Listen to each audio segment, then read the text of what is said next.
Good afternoon. My name is Andy Cutchins. I'm a senior fellow at the Center for the National Interest, and I'm delighted to be moderating, I think, what's going to be a really interesting panel discussion. I know there are a lot of distractions this week, but maybe we can take a break from at least a couple of them and spend some time with a set of issues that we think are of considerable importance for the United States. That is the digital middle corridor. I'm really delighted that we are partnering with Strateg East, and I'm very grateful to Anatoly Mutkin, their head, and his team in putting this event together. It kind of started from an event we did back in December here, actually in the same space, on great power competition in Central Asia with a focus on commercial issues. And we just had started to scratch the surface, I think, in that discussion of the digital side of it. But today we will go into considerable detail. I'm very happy to welcome, along with Anatoly, who is the founder and president of Strateg East, independent nonprofit institution developing Eurasia's digital economy, which I'm sure you're all aware of, but doesn't hurt to remind everybody. And in the middle is Arkady Dobkin, the principal founder and executive chairman of EPAM Systems, a major commercial entity operating around the world and has a significant presence in Eurasia. So it's a special welcome to Arkady Dobkin, and I had just learned recently that the chairman of the board of the Center for the National Interest, Drew Guff, was an early, and his firm, Singular Guff, was an early investor in EPAM. I think something that's worked out well all across the board. And our third speaker is old friend and colleague, Steve Benson, who is now the president of Laser Light Federal LLC, a subsidiary of the global telecom company Laser Light Communications, that I'm sure that Steve will tell you a bit more about. The program today is a part of a project I direct at the Center for the National Interest, the Central Asia Connectivity Project.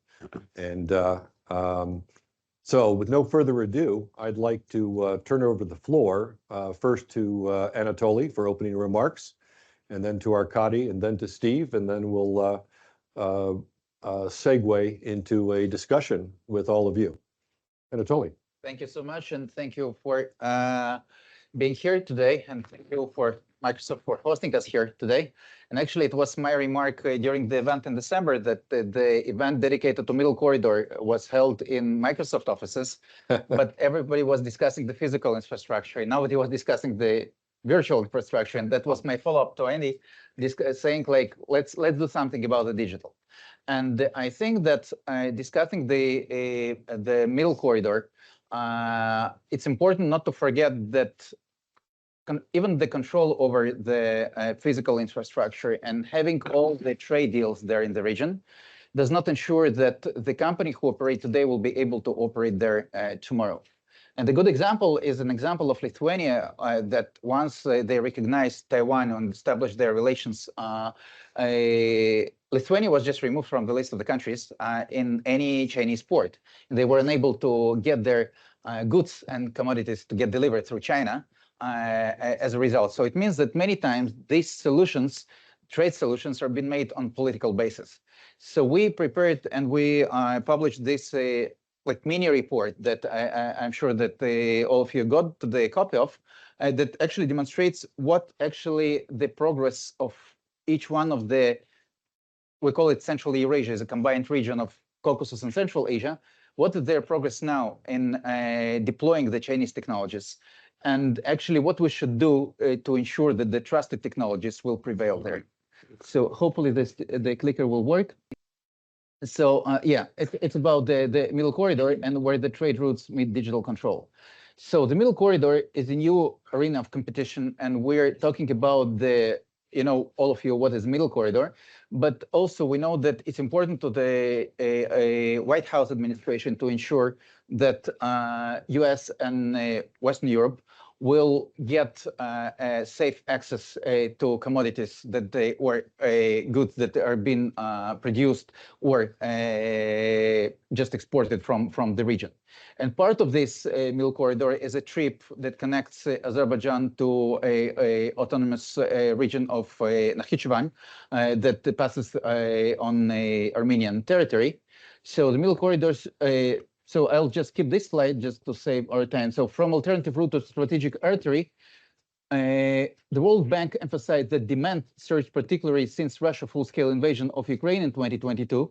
As countries seek to diversify the trade and reduce dependence of northern transit routes, the corridor matters for Central Asian exports, metals, grain, and petroleum products, providing access to external markets. And again, we know the map and we understand the geography.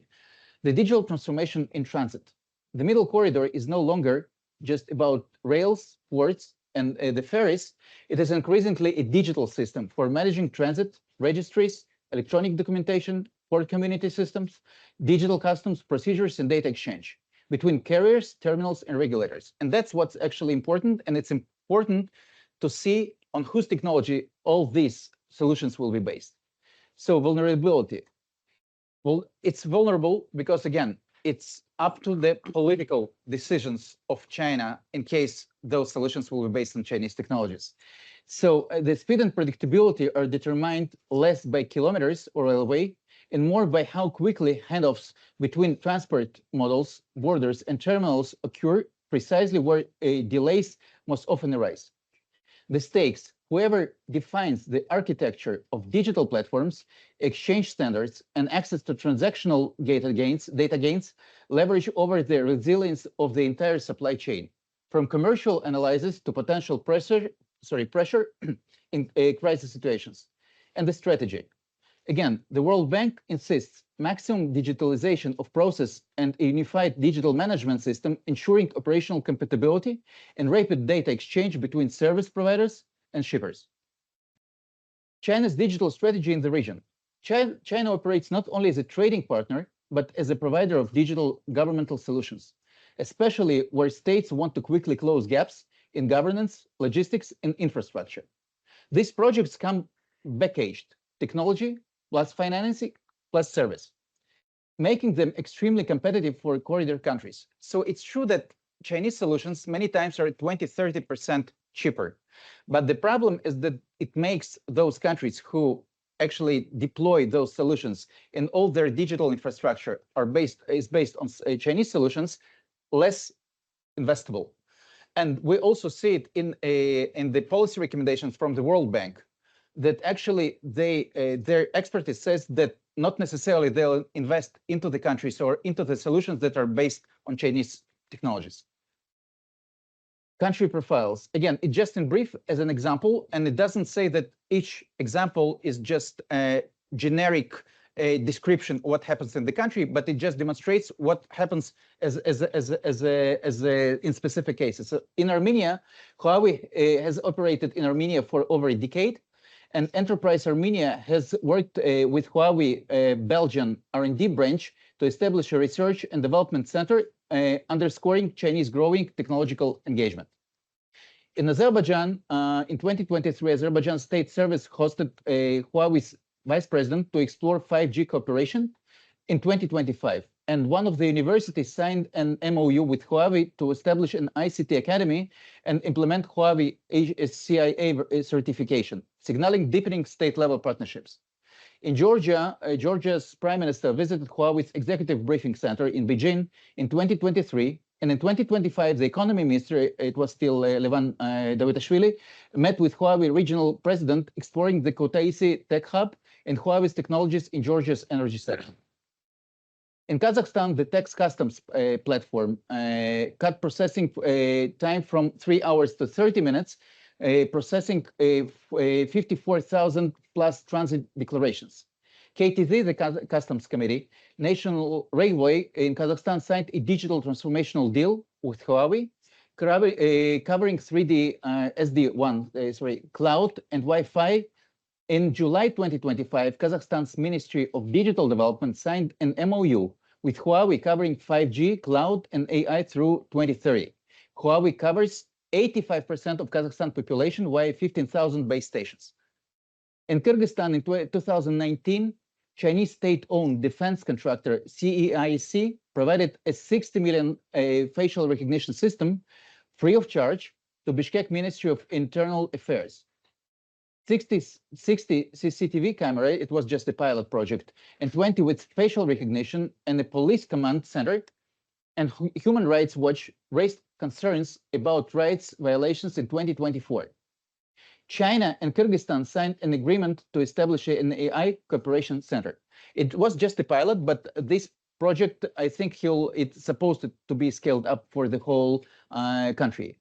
And in Tajikistan, one of the earliest and most comprehensive Chinese digital deployments in Central Asia is in Tajikistan.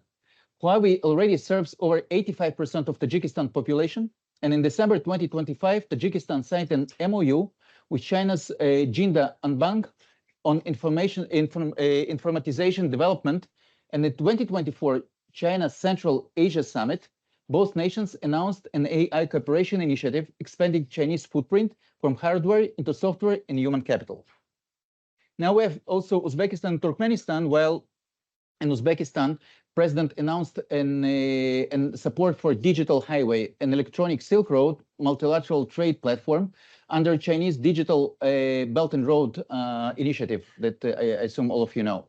An Uzbekistan National Data Center launched in 2022 on Huawei iCloud stack, runs 725 public services for 4 million users. ZTE modernized state operator Mobius network in 2025, and Chinese firm likewise is building modular intelligent computing center, like for 2 of 300 megawatt data centers in Bukhara and Sukhandria. And the Turkmenistan, Huawei's contract with Turkmenistan Ministry of Railway Transport date in 2012, supplying GSM-R fiber optic SDH networks and telephony for the Ashgabat-Berekat Turkmenistan line.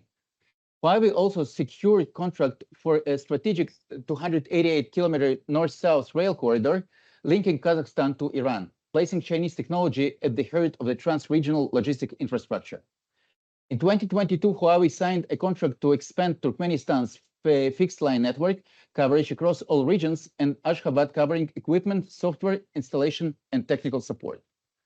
So Chinese digital offensive in Lithuania, it's just the case that I just described, that after Lithuania allowed Taiwan to open a representative office in Vilnius in 2022, China applied informal but highly effective digital pressure. Without announcing sanctions, Lithuanian goods stopped moving through Chinese trade infrastructure. The country of origin could not be selected on electronic declarations, meaning cargo could not be processed.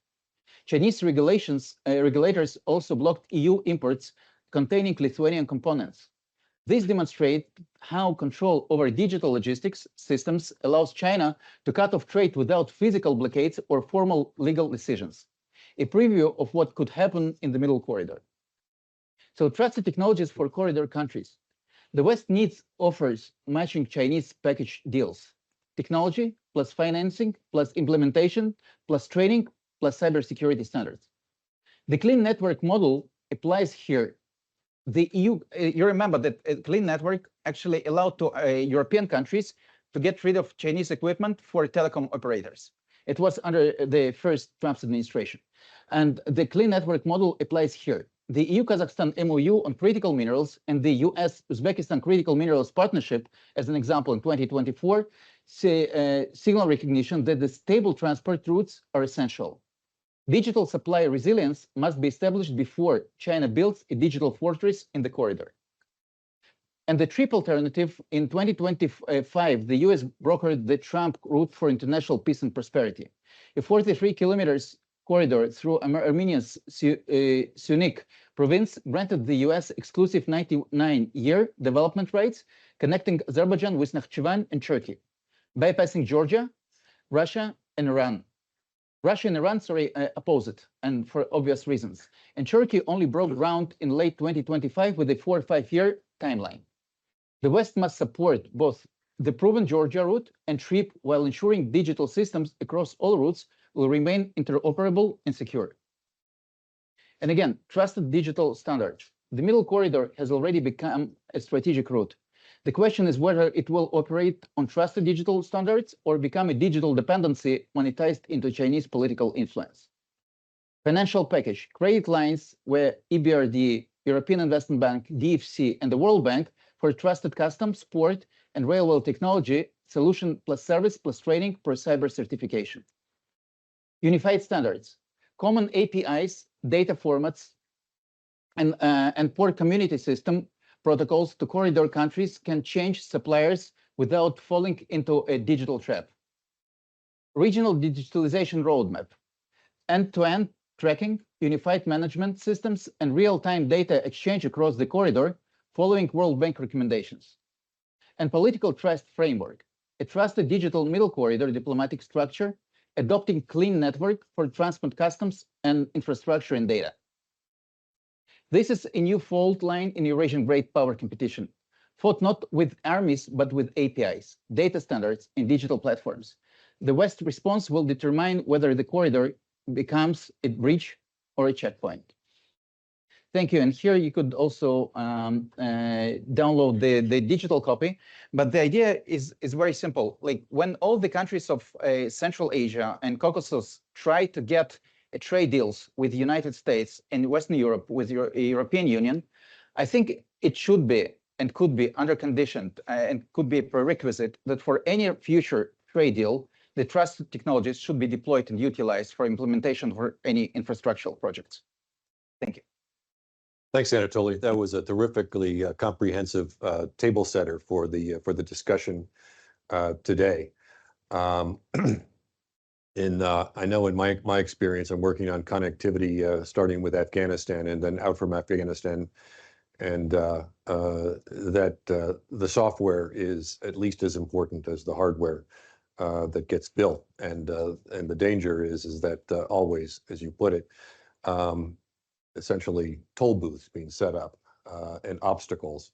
Okay, let me turn to Arkady, who has decades of on-the-ground experience in this part of the world with building connectivity.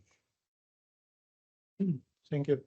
I think it's important for context to give you a couple of minutes about the company. You will understand better information. So EPAM is an American company founded in the United States, but from the beginning utilizing a lot of talent from Eastern Europe, specifically from Belarus, Ukraine, and Russia. And in 2012, we become public. In 2021, we become S&P 500. And in 2022, we found ourselves in situations that 65% of our talent, 35,000 people, were between Ukraine, Belarus, and Russia. And we started to move, 14,000 people we relocated. And we actually already at this point had operation in India, had operation in Latin America, and had some operation in Central Asia as well. Started a few years before. Kazakhstan probably was the longest. So after the war and after situation in Belarus, because we started to relocate people even before the war from Belarus, where we had 12,000 people when the last election happened. So we found ourselves very deeply involved in Western Central Asia. So we have operation in all of these countries which Anatoly mentioned, with the exception of Tajikistan and Turkmenistan.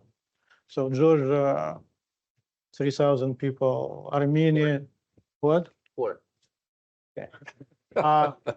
Armenia and Kazakhstan, close to 1,000 people, Kyrgyzstan, couple hundred, and we open operation in Azerbaijan as well. So we have a good brand in our industry, and we have extremely good brand on the former Soviet Union kind of region, because we built talent. We created from nothing pretty big software engineering population in this region. So we were very welcomed by any of these countries to come there because we built talent. At the same time, as soon as we're trying to do business, it's a very different story.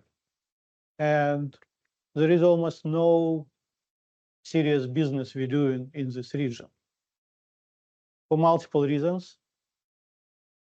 With all attempts, with all our global name, with the ability to compete with any company in the world, it's difficult. And in some respect, it very much function of exactly what Anatoly was sharing. We're seeing how infrastructure practically controlled by China. Before it was Russia, Russia still playing, but it's actually extremely interesting opportunity in the region because of replatforming from the legacy of Russian-based systems. And this is exactly where China coming and offering this combination of things. And I'm not even sure about 20 or 30% discounts. I think discounts is much higher. And sometimes it's a very long credit line on extremely preferable conditions where it's almost difficult to select anybody else commercially. And if you think about American companies, which from infrastructure, from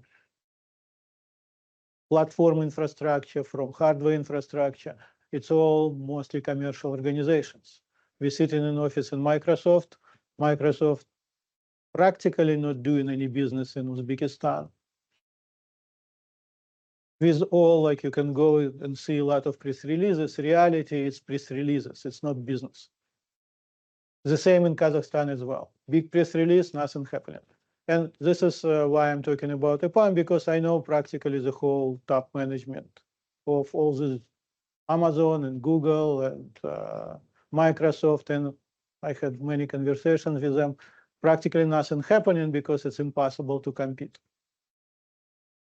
That's all I can say, kind of to confirm it. And I think what we're doing, we kind of through bringing a lot of young talent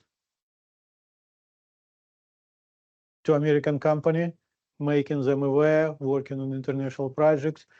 For decades, I wanted to help in the regions in Ukraine, in Belarus, in Kazakhstan, with our services to help with the government programs.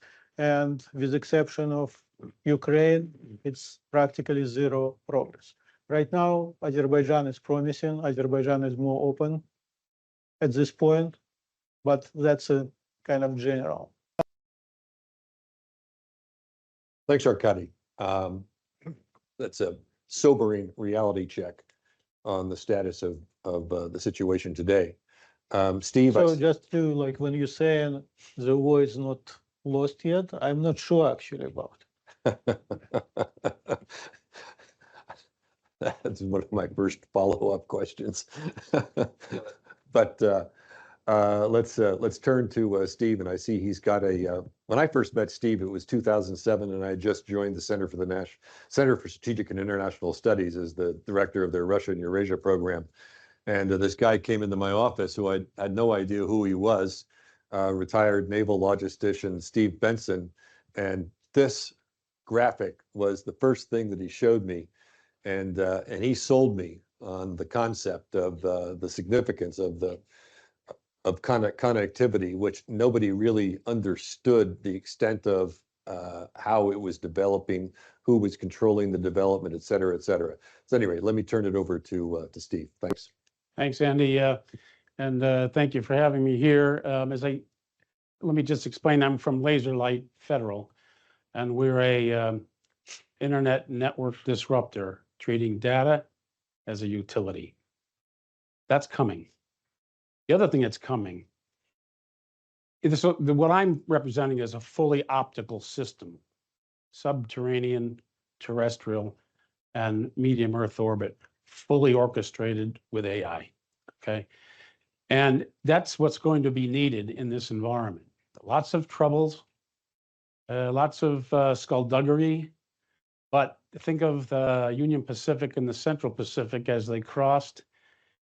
There's no more fierce competitors than the railroad industry, the railroad men. They got this done, they had to be told by Lincoln to stop going past each other, come back and connect. But they got it done, and that was during the Civil War.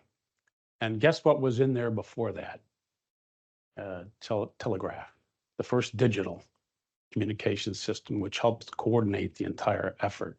The engineering needed today is nowhere near what the engineering was needed back then. They thought of it on the fly.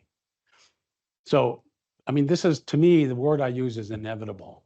It may take years, a decade, maybe more, but you can see this fight for the, I want to call it a toll road, but it's for the space to manage the commercial piece.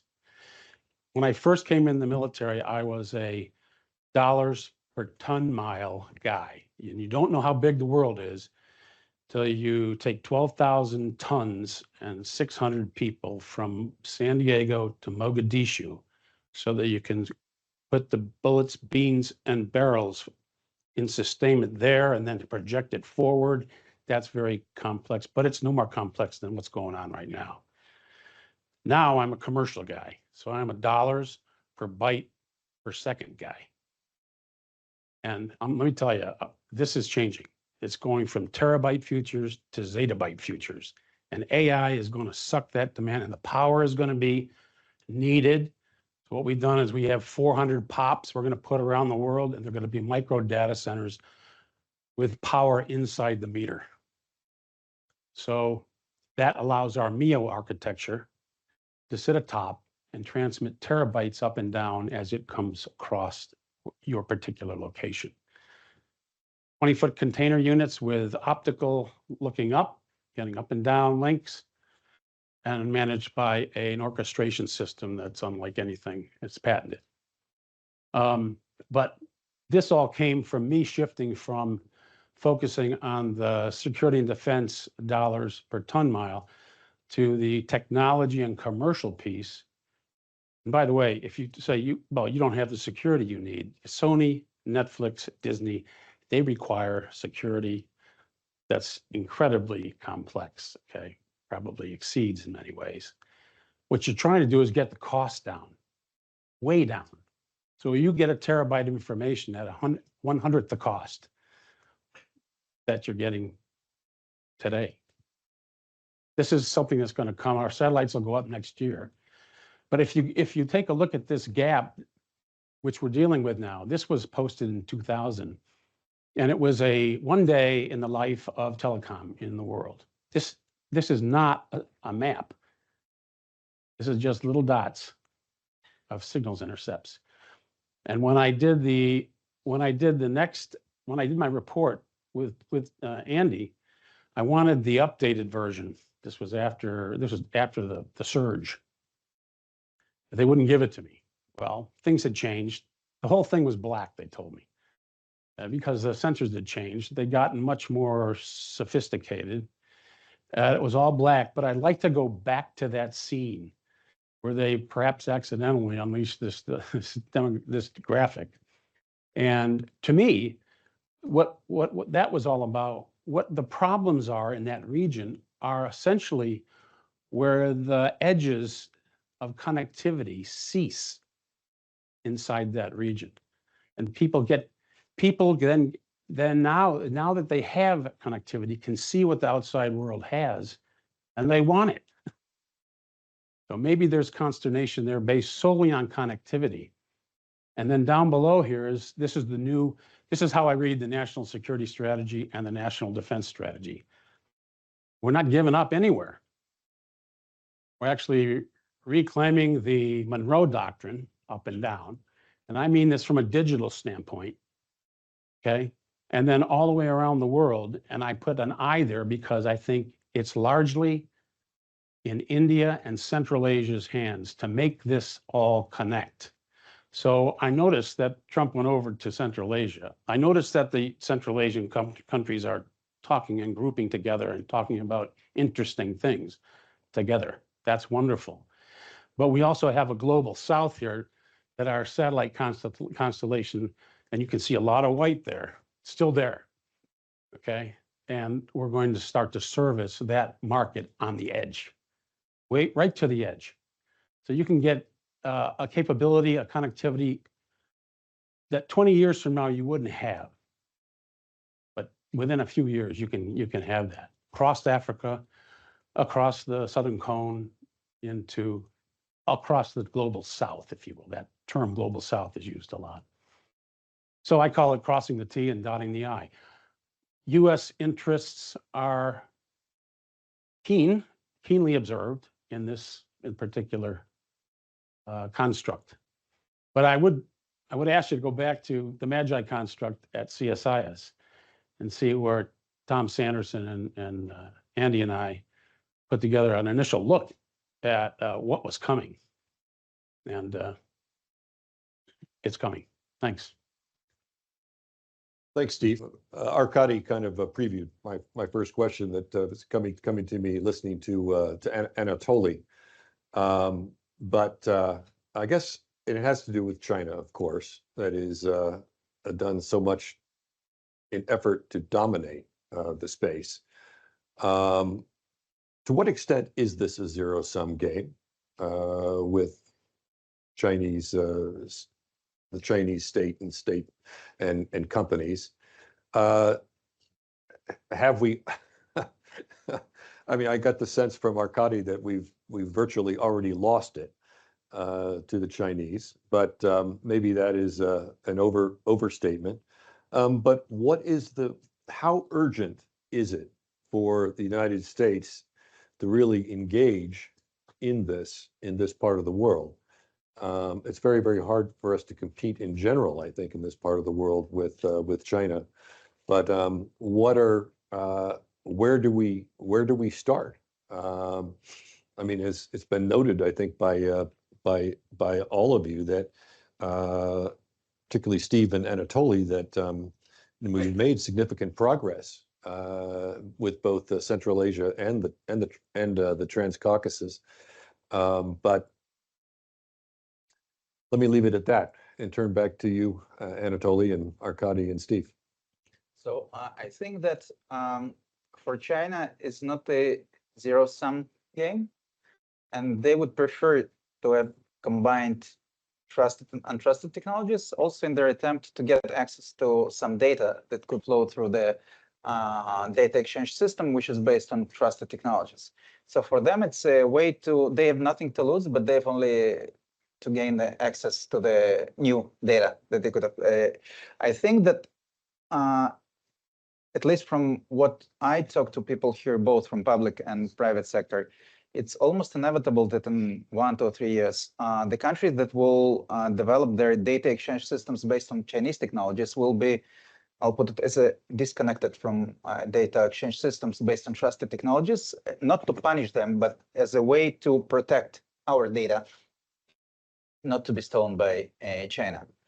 As for how late or not late to discuss it now with those countries, first, I think that for many years, many of the GovTech solutions in this region were based on Russian technologies. And maybe it's the only sector where the sanctions do work. Russia is degrading and their technologies are not relevant, even for countries which are, don't want to name those countries, but which are less technologically developed. They understand that they need new solutions. So even the countries that were planning like 3, 4, 5 years ago to have their new solutions to be based on Sberbank technologies, they now consider Western as versus to Chinese ones. So I think that many things are still to be developed and not developed there. Second, I think still we have a leverage of their strong will to do business with the United States. And as close these countries are to China, as less they are interested to become technological hostages of China.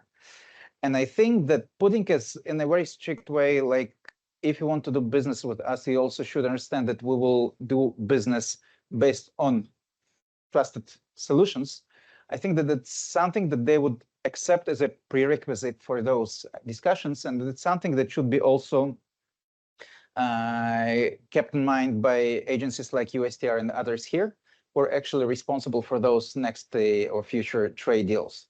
And I think that it's something that always somehow get out of the picture, but it should be always in. Any future trade agreement with any one of the countries, we should understand that we need to ensure that American companies who sign those deals will be able to keep operating in these countries in 2-3 years, and not only because China allowed them, but because actually it's allowed them by design.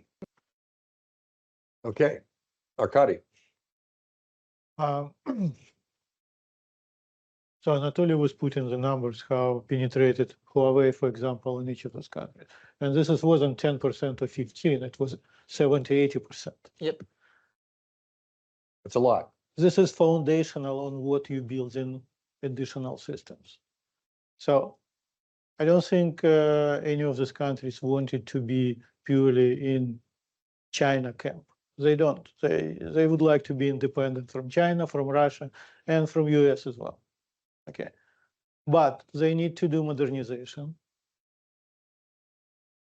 in good level of respect. There is no enough capabilities there. They building this themselves, but they building them, trying to build, like, for example, with welcoming our presence on software level, okay, and software level, on applications level, on systems level, on solutions level, where foundations is much more difficult, almost impossible to jump. So they have limited choices. And again, that's what we said. Big discounts commercially, making US non-competitive at all. Okay. And that's moving and moving ahead. When, like, I was in Kazakhstan railroads, in the office, there is a whole floor of Huawei there, with people sitting there. Okay. So, and this is happening, like, and for example, right now, it's a critical task for Kazakhstan, for Azerbaijan. I don't know about Georgia, but how to transform exactly the roll rate, like the path from China to Europe. So this is all real-time things. And they're already starting to build up. So it should be decision. And again, I got to some level of politics and this type of events only after 2020, when it's happened in Belarus. So I think there are people here and not here, most likely, who need to think about it much more. Just to follow up briefly before I turn to you, Steve. I spent 3 years in Bishkek recently, up until end of 2021, as president of the American University of Central Asia.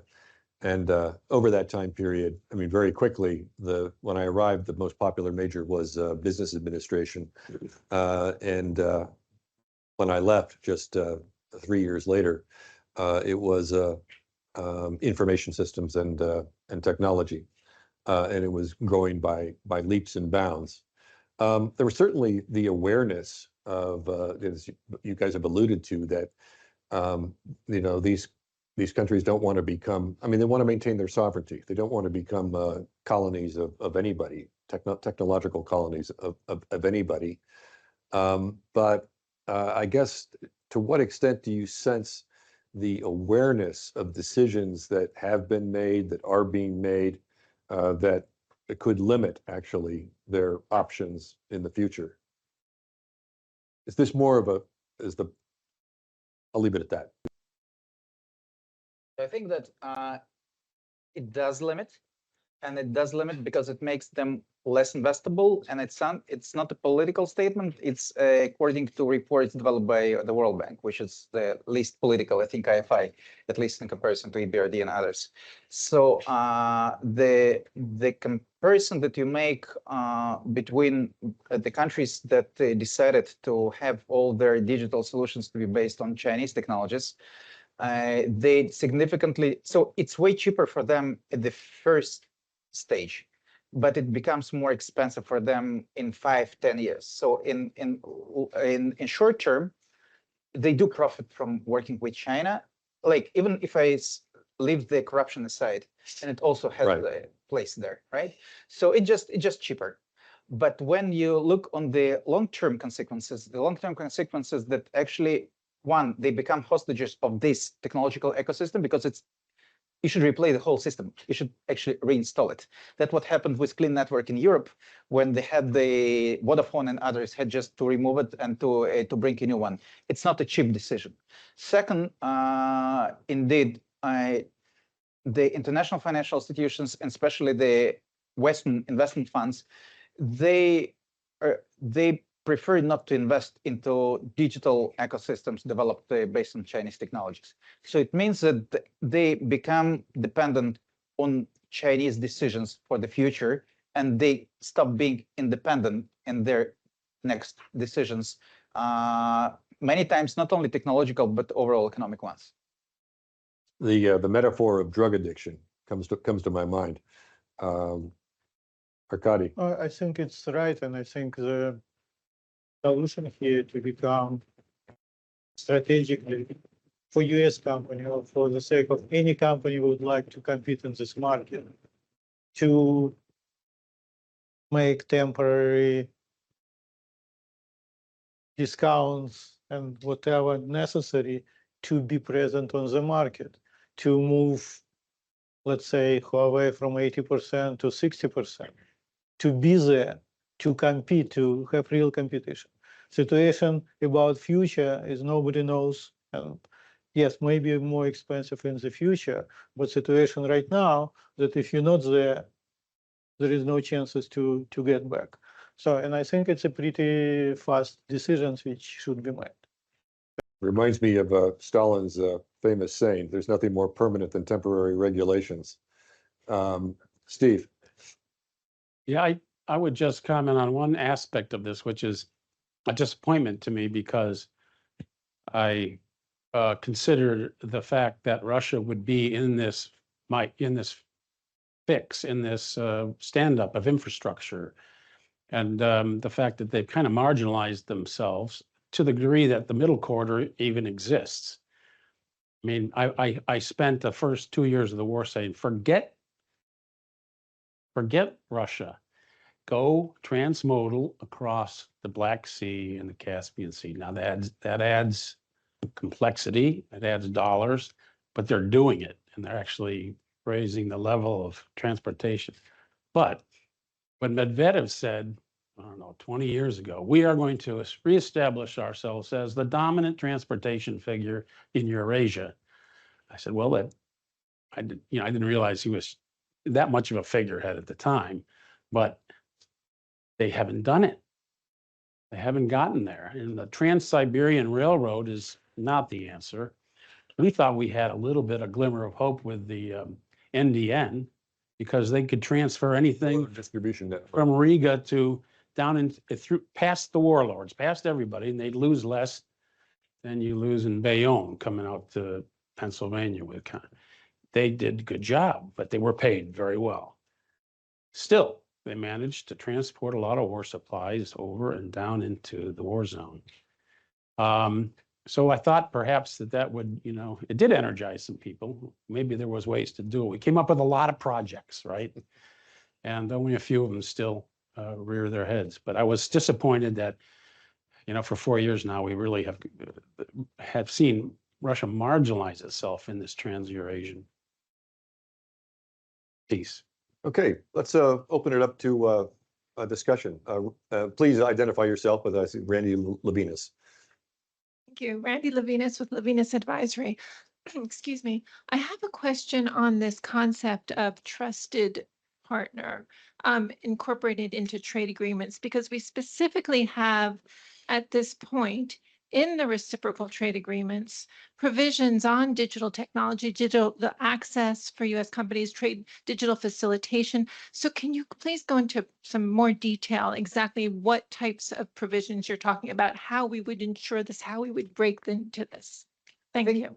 Thank you so much. So I first saying trusted technologies and not trusted partners. It's frankly saying it's a whitewash, a term of made in China products. So it's not necessarily Americans. It could be Huawei. It could be not Huawei. Sorry, it could be Ericsson. It could be Nokia. It could be Samsung. But without backdoors, not a Communist Party controlled, right? So And we do think that there is a common denominator. So there are some standards that you could put into those agreements that should be actually applied for those agreements. And they're the common denominator for all those technologies, not necessarily American. And United States and all these countries, they do not consider that it will a specific country produce the products, but definitely they should comply with some requirements or some expectations, not to have all this state control, Communist Party control, and all these things that we have them. And again, I talked to my Ukrainian friends in the tech sector, and they're good hackers. So when they get the drones, they actually hack them first, and then they use them on the battlefield. And they tell me that actually those technologies, both the hardware and the software, they were designed not for civil purposes. They initially were designed as dual use. So we prefer not to have them, let's say, deployed or the critical infrastructure for United States and our allies. So again, saying trusted technologies that actually comply with specific standards, that should be the common denominator for all of them. Arkady, Steve, you want to comment? Okay. Yes, sir. Hi, Sabin Hinton from the State Department. I wanted to point this question at Steve. You mentioned your light technology system is modular, and you had planned on doing multiple iterations of this across the world, particularly in the global south. I'm curious is how you view your system as being integrated. Is it a permanent solution? Is it a stopgap solution? How do you plan for resiliency? How much area does one container cover? Those are the kind of things where, you know, if you have a digital corridor, you're talking about hardware that's been installed for decades. That's all that communication is passing forward. Right. And how does your system fit into that broader, more permanent? Well, we don't pretend that we're going to come in and replace all that infrastructure. What's there, for instance, we'll get a signal from an overflying MEO satellite through optical down to the ground, and we'll use local infrastructure and update it as we can. Or, you know, we'll our reliability, for instance, you need 5 nines, what they call. And so to get the 5 nines, you have to really, you know, be a trusted network that can get things through very quickly. So nanoseconds between Singapore and LA, or, you know, where they're now 30 nanoseconds, 120 nanoseconds has come down to 90, that kind of thing. Stock trades, so forth. But then also we have the ability to split the light. So there's an ability in optics to split the colors. So if one particular sector, let's say security, needs a particular type of end-to-end, then you can buy the color for the year. Yeah. And we're not here to replace what's the ground infrastructure in Zimbabwe, but we do have service level agreements across South Africa, sub-Saharan Africa, where when the satellites are going across, we will light these cables up. And the edge user will have a new experience. Okay. Yes, sir.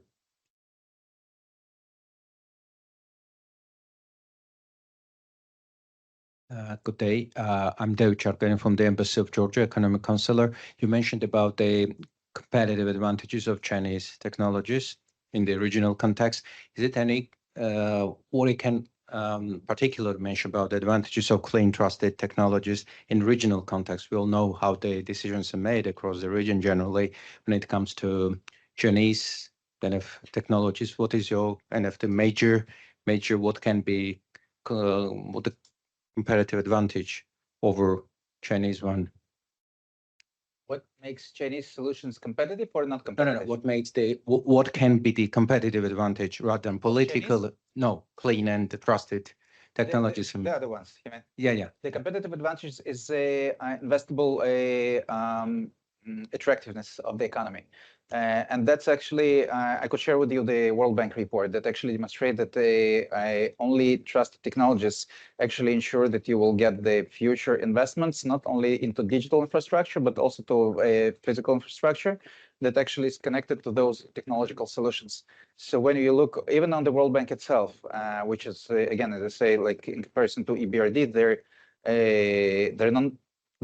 they never make political statements. So it's only about the economy, but still they prefer to invest into the economies that they base their digital solutions on trusted technologies. So, and I could share the report. It just demonstrates, like in span of 10 years, you see significant difference for the economic impact. Elena. Sorry, Elena, you are? I'm Lena Sons. I'm Executive Director of the American Uzbekistan Chamber of Commerce, US Kyrgyzstan Business Council, US Tajikistan Business Council. So I have a question about 6G and whether the US and the West have a competitive advantage in preventing China from continuing the domination in that sector. Is that to me? I think Any of you? Sure, Arkadi's got some things to say about it, but go ahead, Steve. Well, I think it's incoming technology. It's not quite here yet, but we plan to work with it. We're going to accommodate it, and it's going to accommodate our system. And where it emanates from in the local environments to the edge, we'll be there. Arkady, as you look out, what is the time frame for 6G networks? So this is not my expertise.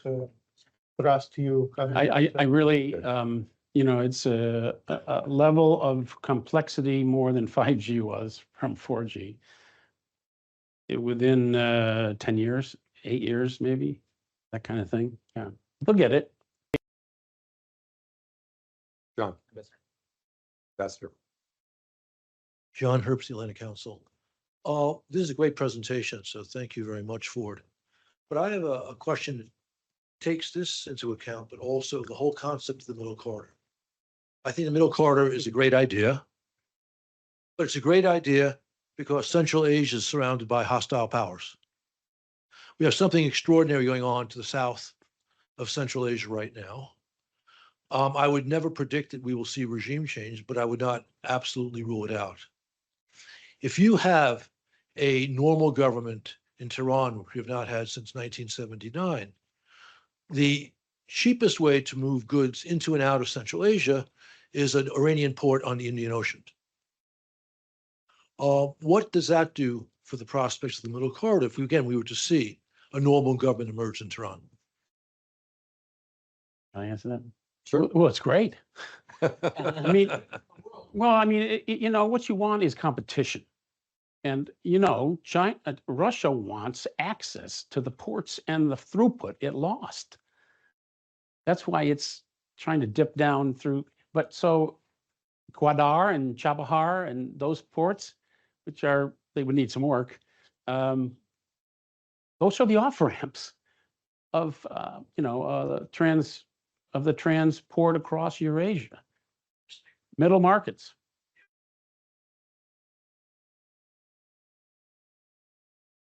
Now it's on. Okay, if in fact this were to happen, all eyes turn toward Turkmenistan. Some eyes, yeah. Some eyes.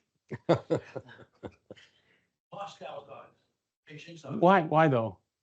Because of their geographic location or because of their?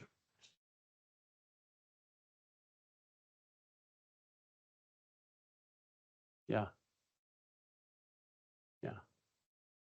But again, I think that I don't know how many deep sea ports are in Iran, but in Turkey we have 7 deep sea ports. Yeah. So actually, so that's why the importance, that's why I hope that Georgia will remain part of this middle corridor. But again, the disadvantage for Georgia that they don't have a single deep sea port, and Turkey has 7. So that's actually comparing. So if in Iran we have 1, so 1 up to 7, I think that again everybody will, when we'll have a healthy trade, so everybody will have sufficient. Yeah, it's true. It's true. I mean, they wondered about St. Louis back in the middle 1800s. What happened to that? I'm listening to this. I'm reminded of a conversation I had in 2014 in Bishkek with Jomart Atarbayev, who was at that moment the prime minister of Kyrgyzstan, and I was doing a lot of research in the 5 Central Asian states for this Reconnecting Eurasia project that I was directing at CSIS. And when I walked into the office, and we were old friends because he'd been a fellow at Stanford back in the late 1990s when I was based there. And the first thing he said to me is, Andy, can you get the State Department to stop trying to talk me out of joining the Eurasian Economic Union? Basically, we don't really have a choice in the matter. The routes to the north are too important for us. But what he concluded on was that I always remembered was, and by the way, not one major U.S. company has made a significant investment in Kyrgyzstan in, well, at that point, 23 years.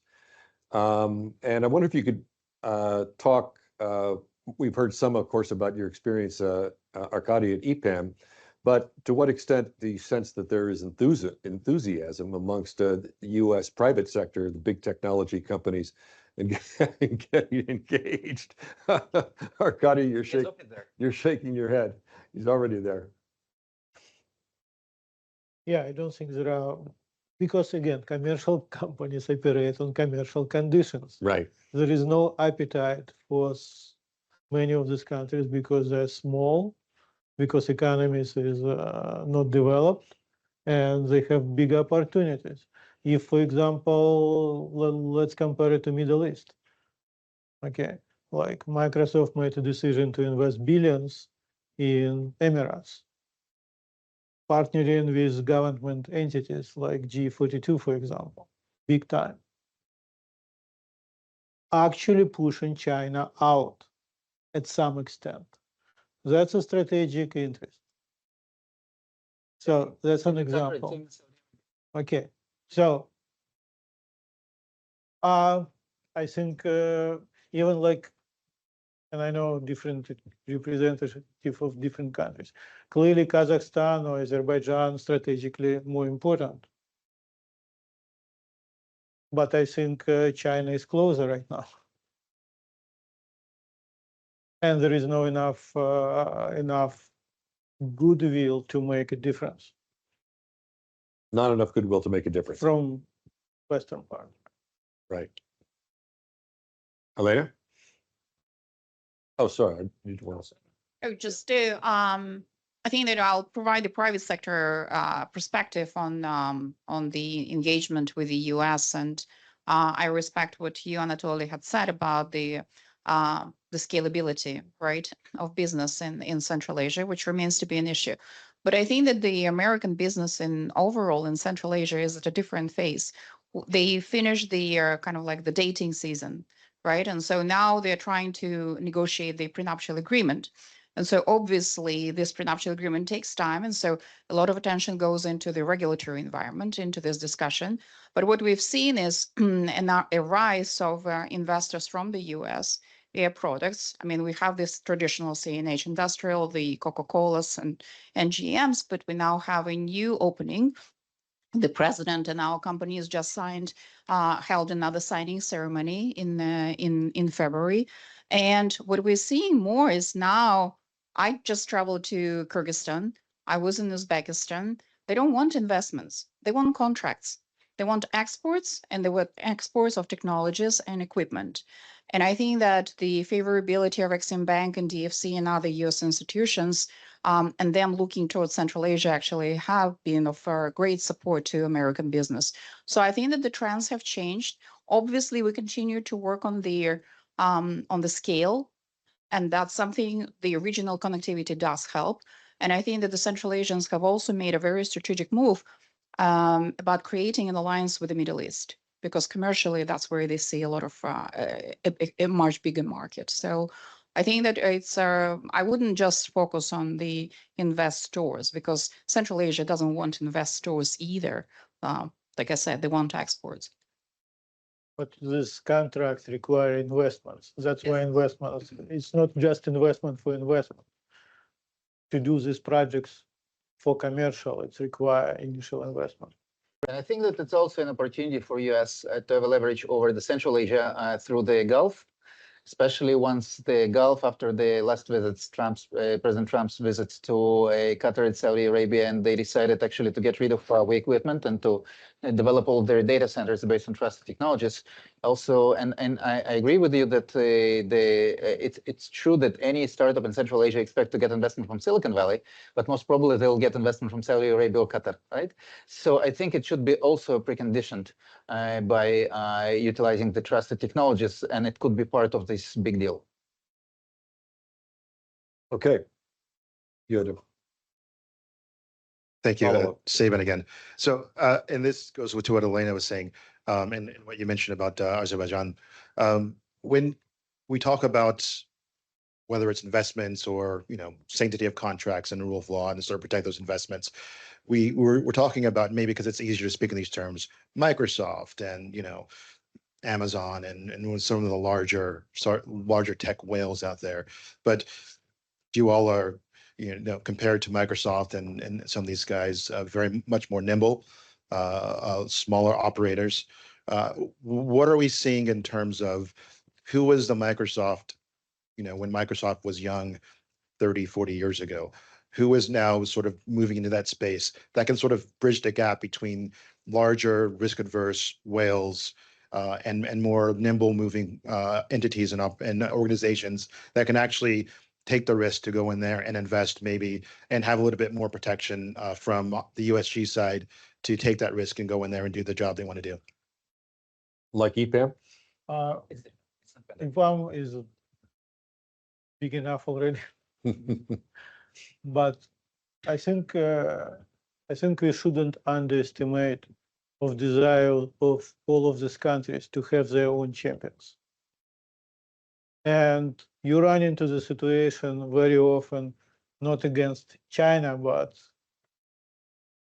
some local ambitions as well, which becoming an obstacle to the real progress.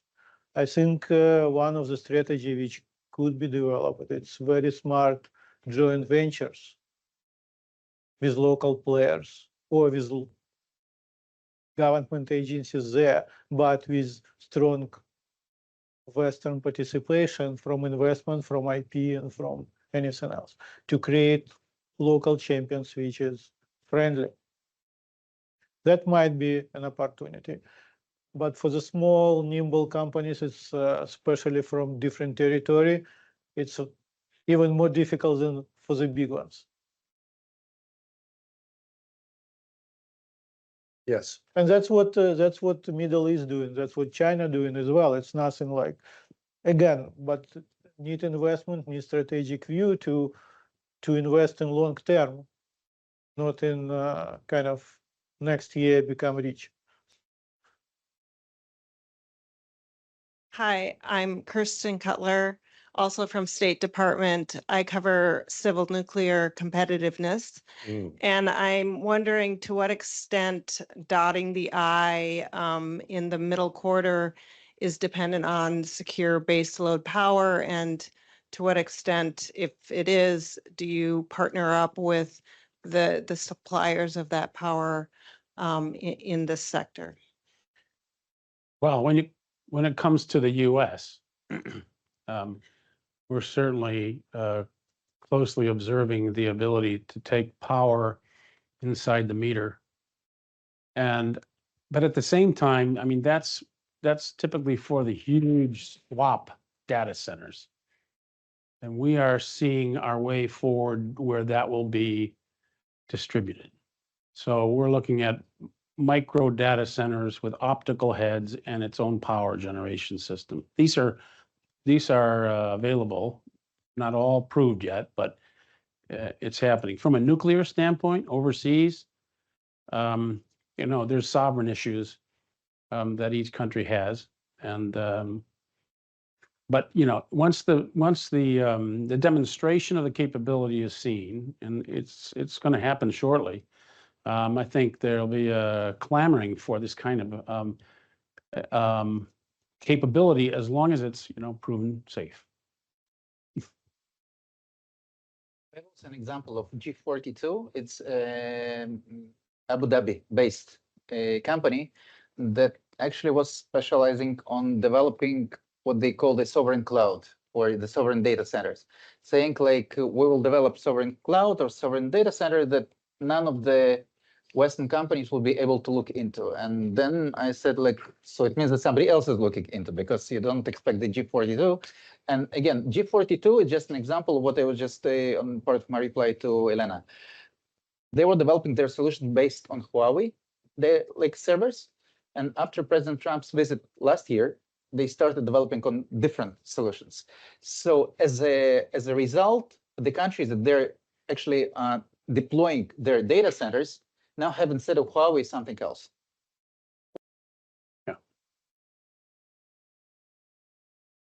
All right. Well, I think this is a good time to close the discussion. I've learned a lot from all three of you and from the questions from the audience. It sounds like there's a good argument for President Trump to visit Central Asia in the not too distant future. But let me take the opportunity to thank Anatoly and Strateg East again for partnering with us to host this today. And thanks to Steve and to Arkady and Anatoly for really leading a very thoughtful and interesting discussion. Thanks very much. Thank you.